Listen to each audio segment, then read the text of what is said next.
Bonjour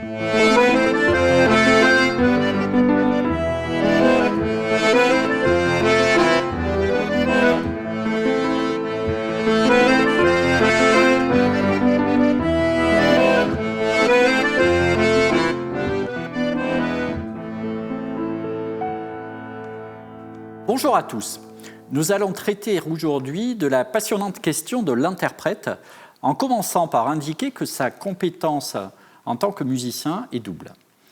En effet, il se doit d'être à la fois en maîtrise d'un instrument de musique quel qu'il soit, mais aussi en capacité d'exécuter une pièce musicale qui n'a pas été écrite par lui.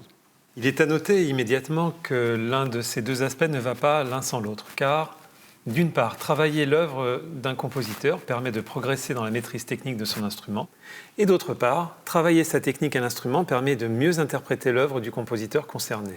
Dans le cadre de cette émission, nous n'allons pas traiter de l'aspect de technique instrumentale, car chaque instrument exige d'acquérir la maîtrise de gestes spécifiques. En effet, un instrumentiste avant, par exemple, va devoir maîtriser sa colonne d'air pour savoir expulser l'air de ses poumons avec une pression constante. Ceci afin que les sons qu'il produit acquièrent une stabilité satisfaisante, voire parfaite. Et on s'en doute, la maîtrise de la colonne d'air est un élément technique bien moins prioritaire pour un violoncelliste ou un batteur, même si, et il faut le souligner, la maîtrise à minima de sa respiration est un élément primordial pour tous les instrumentistes. Les propos qui suivent ne sont donc pas réservés à tel ou tel instrumentiste en particulier, mais se proposent plutôt de mettre en avant quelles peuvent être les relations générales entre un interprète et un compositeur, entre un instrumentiste et une pièce qu'il se propose d'exécuter, sans en être lui-même l'auteur. Certains compositeurs sont très clairs dans leurs demandes interprétatives. D'autres le sont beaucoup moins. Mais je pense qu'il est possible de dégager aujourd'hui quelques principes généraux qui pourront amener l'interprète non pas à résoudre toutes les difficultés ou questions qui se posent, mais plutôt à s'interroger lui-même sur la manière d'aborder tel ou tel fragment et les possibilités de le relier à tel autre passage.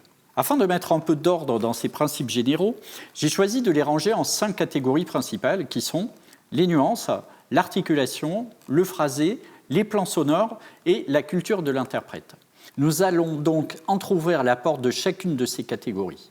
Et pour que cette présentation reste vivante et concrète, nous allons bien évidemment incarner ces éléments de l'interprétation à travers un exemple musical unique. Et pourquoi cet exemple musical unique ? Eh bien, tout simplement pour essayer de mettre en avant le maximum des possibilités à disposition de l'instrumentiste pour interpréter ce fragment musical. L'exemple, vous le connaissez bien, maintenant il s'agit de Julien. Petit rappel ? 1, 2, 1, 2.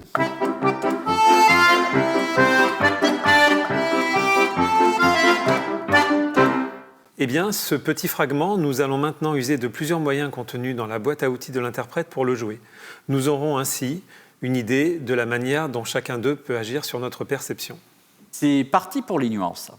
On peut jouer une pièce musicale avec une faible intensité de son. On dit que l'on joue piano. Le résultat est intime, parfois rêveur. 1, 2, 1, 2.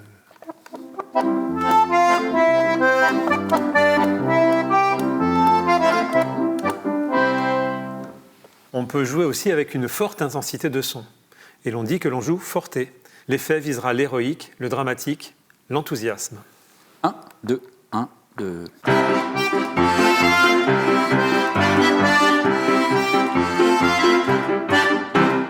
Si l'on joue forté, on peut diminuer d'un coup cette intensité.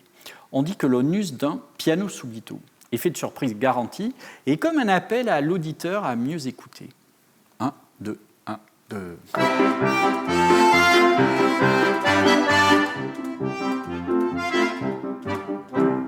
On peut aussi user d'un fort accent, procédé sonore très théâtral nommé le sforzendo. 1, 2, 1, 2.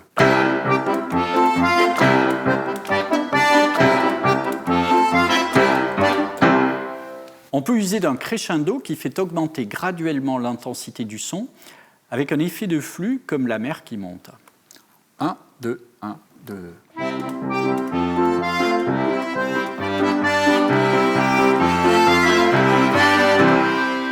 On peut également user de son exact inverse, le décrescendo, qui fait diminuer graduellement l'intensité du son avec un effet de reflux, comme la mer qui redescend.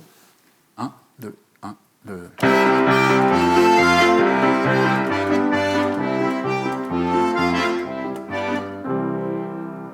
Voilà pour cette petite introduction au monde des nuances. Précisons qu'elles sont exposées ici très systématiquement afin d'en saisir la nature. Mais ces nuances ont vocation à varier à l'infini et représentent un chemin privilégié pour créer les conditions d'un dialogue de plus en plus intime entre le compositeur et son interprète. Une fois en entier ? 1, 2, 1, 2.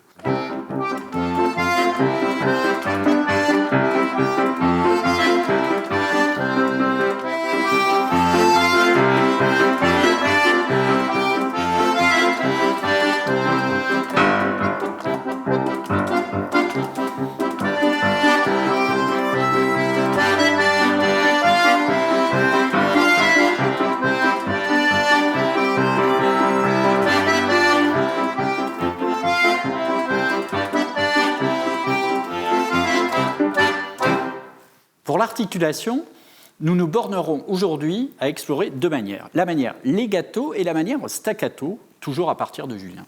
Comme nous allons le voir, ces deux seules variétés portent en elles une énorme variété de sensations. 1A legato, 1A staccato. 1, 2, 1, 2.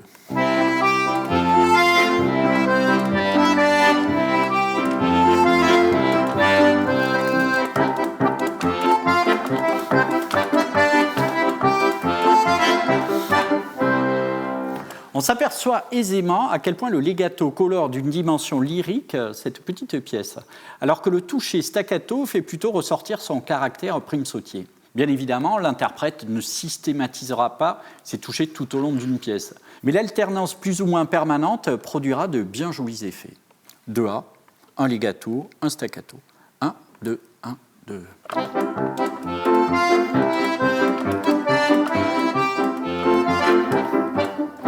Avec le phrasé, nous nous rapprochons de ce qui se passe quand on parle à quelqu'un. On respire de temps en temps, à des moments choisis. Parfois, les respirations sont peu fréquentes et profondes. Parfois, elles sont rapprochées et superficielles. Eh bien, il en va de même avec la musique. Voyons ce qu'il en est et ce qu'il peut en être avec Julien. On peut respirer ainsi avec de deux longues phrases. 1, 2, 1, 2.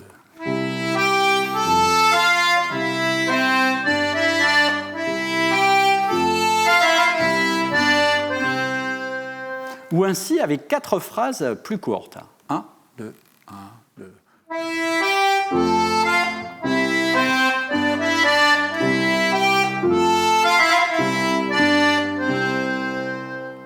Ou encore en faisant une respiration toutes les 2 notes, comme ceci. 1, 2, 1, 2.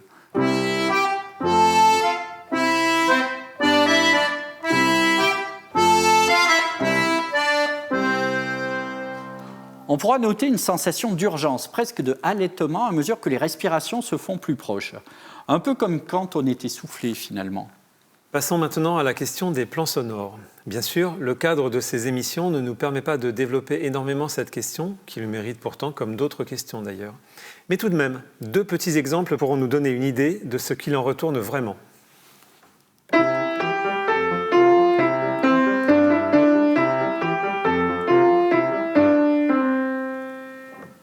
Ou l'inverse.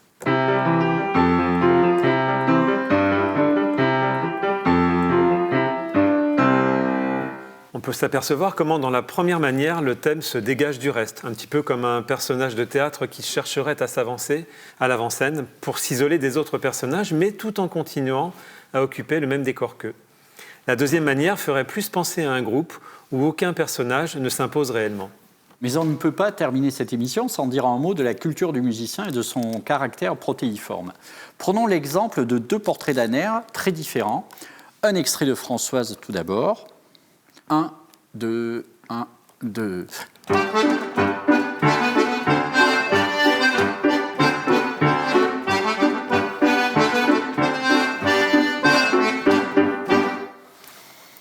Puis un extrait de Véronique. 1, 2, 3, 2, 2, 3.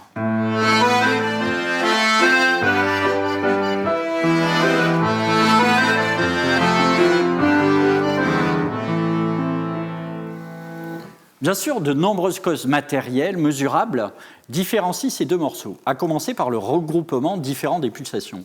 par 2 dans le premier extrait, par 3 dans le second extrait. Mais ce qui va faire la qualité de l'interprète dans ce cas, qui va le différencier d'un simple exécutant, va tenir dans la connaissance ou non de ces 2 danses. La polka pour Françoise, la valse pour Véronique. Et quand je dis connaissance, je parle plus de la connaissance des danseurs que d'une connaissance purement technique. Qui n'a jamais accompagné musicalement de danseur ne connaît pas suffisamment cette sensation de cadence juste. Ce quelque chose dans le rythme, le phrasé, l'accentuation, qui fait que les danseurs semblent portés par la musique plutôt qu'alourdis par elle. Voilà un premier exemple de culture de l'interprète. Par ailleurs, de nombreux interprètes témoignent du fait qu'ils se racontent telle ou telle histoire pendant qu'ils jouent tel ou tel morceau. Tel passage de bravoure, par exemple, évoque pour eux l'histoire d'un personnage de roman qu'ils apprécient. Tels passages plus méditatifs leur font penser à une description de coucher de soleil, merveilleusement décrit par un auteur du Sud, par exemple. Telle autre situation musicale, telle autre histoire. Tout cela pour dire que pour se raconter des histoires, il faut connaître des histoires. Et un interprète aura toujours intérêt à élargir sa vision du monde, par exemple en lisant de belles choses, en voyant de beaux tableaux, de beaux films. Son interprétation de l'œuvre musicale en sera profondément enrichie par des délicatesses et des nuances de plus en plus fines, au grand bonheur des auditeurs. Pour terminer, il ne nous reste plus à Vincent et à moi qu'à enfourcher piano et accordéon pour mettre tout ce qui précède en pratique et tâcher de vous proposer la plus belle interprétation possible du portrait d'Aner du jour. Il s'agit de Didier. Bonne écoute. Bonne écoute.